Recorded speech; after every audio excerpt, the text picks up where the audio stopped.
ایسے بے شمار واقعات ہیں جو انسان کو جھنجھوڑنے کے لیے ایک ہی واقعہ کافی ہے۔ میں آپ کو حضرات صحابہ کرام رضی اللہ عنہ کی زندگی کا ایک واقعہ بہت مختصر سناتا ہوں کہ ہم میں اور ان میں کتنا فرق تھا، ہماری زندگی میں اور ان کی زندگی میں کیا فرق تھا، آپ اس واقعے سے اندازہ لگائیں۔ کتابوں کے اندر لکھا کہ دو صحابی کا ایک عجیب جھگڑا پیدا ہوا، جو دو صحابی کا ایک عجیب جھگڑا سامنے آیا۔ جھگڑا کیا سامنے آیا؟ ایک صحابی نے ایک صحابی سے زمین خریدی، ایک صحابی نے ایک صحابی سے زمین خریدی۔ زمین خریدنے کے بعد قیمت ادا کر دی گئی، قیمت ادا کر دی گئی۔ اب زمین جو ہے جس صحابی نے خریدی تھی ان کے قبضے میں آئی۔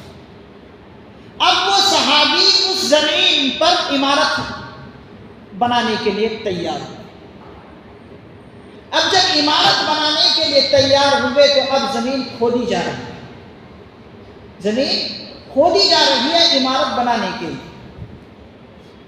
ایسا مرحلہ آیا کہ جہاں سے زمین کھودی جا رہی ہے وہاں سے سونے کا دیگچہ نکل آیا،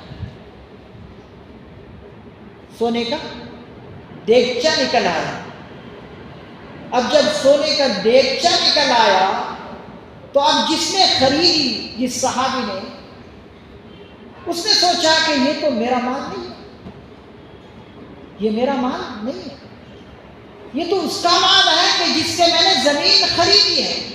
اس لیے کہ جس نے زمین بیچی ہے اس نے تو تحت الصراط تک ہی زمین بیچی ہے، ایسا تھوڑے کہ اوپر کا حصہ اس نے بیچا۔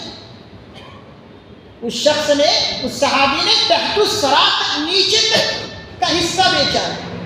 اب جس صحابی نے خریدی زمین اس نے کہا یہ میرا مال نہیں ہے، میرا اس پر حق نہیں ہے، لہذا مجھے اس صحابی کو لوٹا دینا چاہیے۔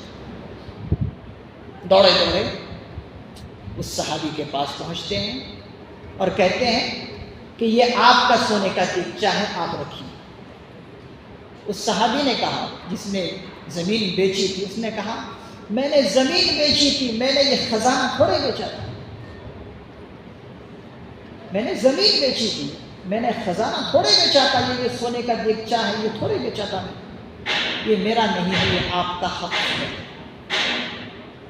قربان جائیے ان صحابی کے ایمان پر کہ سونے کا دیگچہ مل رہا ہے اور جھگڑا کس بات پر ہو رہا ہے کہ یہ حق آپ کا ہے، یہ میرا نہیں ہے، وہ کہنا میرا نہیں ہے، یہ آپ کا حق ہے۔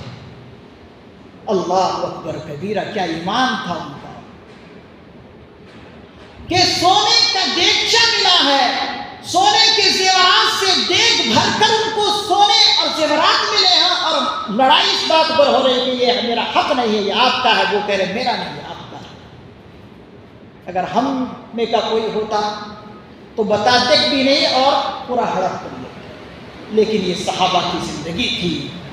صحابہ کو دنیا سے کوئی لگاؤ تھا ہی نہیں، دنیا کو وہ استعمال کرتے تھے آخرت کمانے کے لیے، آخرت بننے کے لیے دنیا کو استعمال کرتے تھے، دنیا بننے کے لیے وہ کبھی دنیا کی طرف گئے۔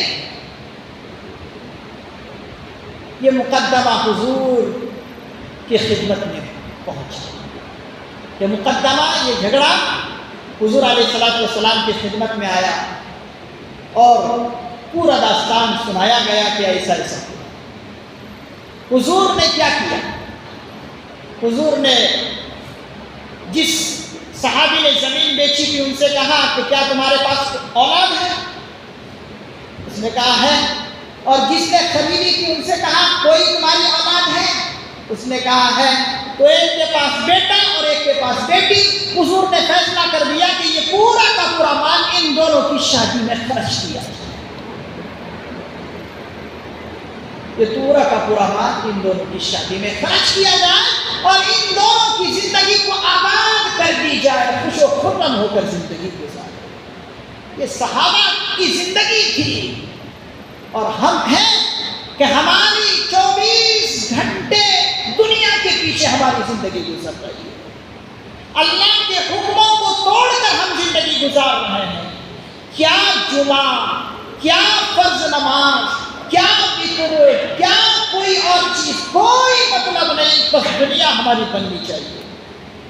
یہ شیوا کن کی ہے کہ دنیا بننی چاہیے؟ یہ شیوا مسلمانوں کا نہیں ہے، یہ نشانی کافروں کی ہے، اس لیے کہ ان کے یہاں آخرت کوئی چیز نہیں ہے، ان کی تو دنیا ہی دنیا ہے۔ یہ چیزیں ہمارے اندر آ گئی ہیں، ہم مسلمان ہیں۔ میرے عزیزوں، بزرگوں، دوستوں، اپنے آپ کو سنوارنے کی ضرورت ہے، اپنے آپ کو بنانے کی ضرورت ہے۔ اس دنیا سے دھوکہ نہ کھائیے۔ بڑے بڑے پہلوان آئے چلے گئے، آج ان کا نام و نشان بھی کچھ نہیں ہے۔ جیسا کہ شاعر نے کہا نا کہ ملے